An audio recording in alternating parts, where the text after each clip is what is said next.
The cassette arrived with no return address, just a small brown package left on Marcus Hale's porch. Inside, there was only one thing, a cassette tape. No label, no writing. Marcus hadn't owned a cassette player in years, but the package had been addressed to him by name and by his childhood nickname. That night, he found his old tape recorder in a storage box, dusty, still working. He hesitated before pressing play. The tape began with static, then a room tone, silence that felt occupied. Marcus leaned closer to the speaker. That's when he heard it. His own voice, younger, afraid. "If you're listening to this," the voice said, "it means I didn't stop it." Marcus's hands began to shake. He didn't remember recording this. The voice on the tape continued. "Do not play the second side." The tape clicked loudly and flipped itself. Side B began to play. A whisper filled the room. Not his voice. Closer. "It knows you remember." Marcus stopped the tape. The room felt colder than before. He stared at the recorder, half expecting it to start playing again on its own. It didn't. Instead, a memory surfaced. The summer of 1998. The last summer before everything changed. Marcus had been 12 years old. That was the year his friend Evan disappeared. Everyone said Evan ran away, but Marcus remembered the woods behind the houses, the place they weren't supposed to go, the place where they found the tunnel. Marcus rewound the tape. The static at the beginning sounded different now, almost layered, like something had been recorded underneath it. He turned the volume up. Beneath the noise, a child's voice whispered, "Don't leave me again." Marcus's chest tightened. His phone buzzed with a notification. A voicemail. Timestamp. 2:17 a.m. He pressed play. Heavy breathing filled the speaker. Then Evan's voice spoke clearly. "You promised you'd come back." Marcus dropped the phone. The cassette recorder clicked. Without being touched, the tape began to play again. This time, the voice was no longer afraid. It was waiting. "The tunnel is still open." Marcus didn't plan to go back. He told himself the voices were stress, memory mixing with imagination. But at 1:48 a.m., he was standing at the edge of the woods. The same woods. The trees looked thinner than he remembered, bent inward, as if they had been listening all these years. Marcus followed the narrow path behind the houses. The tunnel entrance was hidden beneath collapsed branches and old warning signs. Someone had cleared it recently.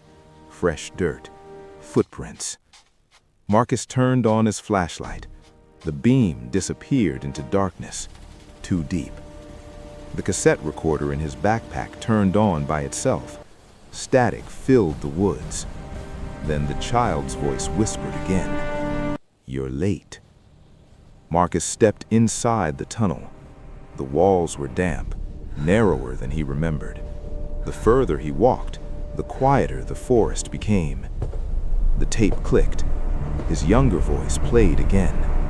"If you hear this, it followed me out." Marcus froze. The flashlight flickered, and behind him, something began to breathe.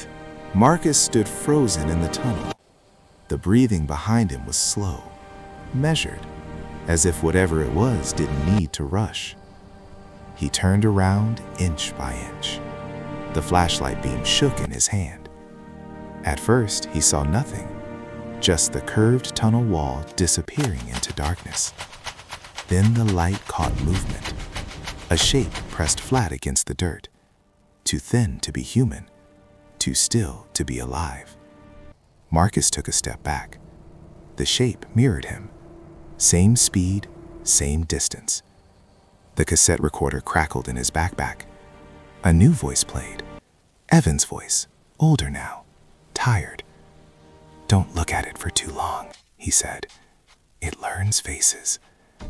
Marcus squeezed his eyes shut and ran. The tunnel seemed longer on the way out. The walls pulsed as he passed. The breathing grew louder, closer. When Marcus burst out of the tunnel, the forest felt wrong, too quiet. The cassette recorder stopped playing. His home vibrated, a voicemail notification. Timestamp 2:17 a.m. He pressed play.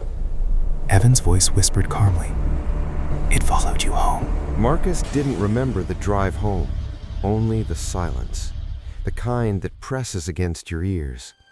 His house lights were off when he arrived. He didn't turn them on. He already felt watched. Inside, nothing looked disturbed. Doors locked, windows closed, but the air felt wrong, thicker, as if the house was holding something it didn't want to release. Marcus set the cassette recorder on the kitchen table. Without touching it, it began to rewind, fast, violent. The tape stopped. His younger voice played again, shaking. "If it followed you out, you can't let it hear you sleep." A floorboard creaked upstairs.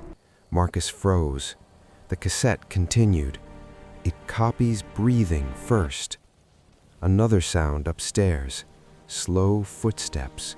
Careful. Learning the layout of the house. Marcus backed toward the front door. His phone buzzed. One final voicemail. Evan's voice, barely audible.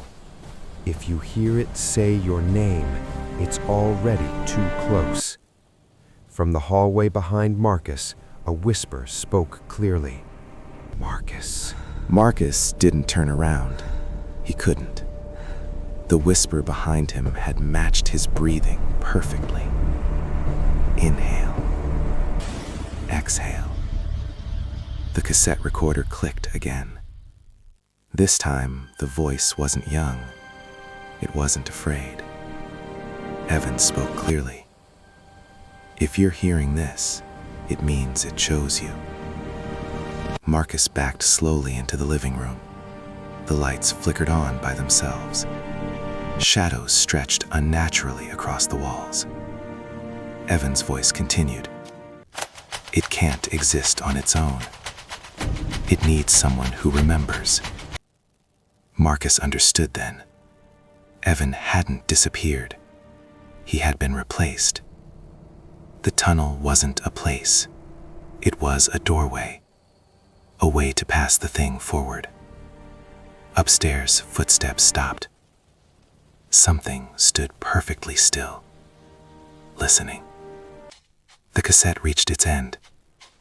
The tape slowed, warped. Then Marcus's voice played, older than he was now. Calm.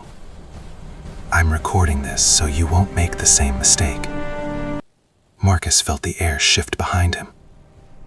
The whisper spoke again. This time it used his voice. "You remember now." The lights went out.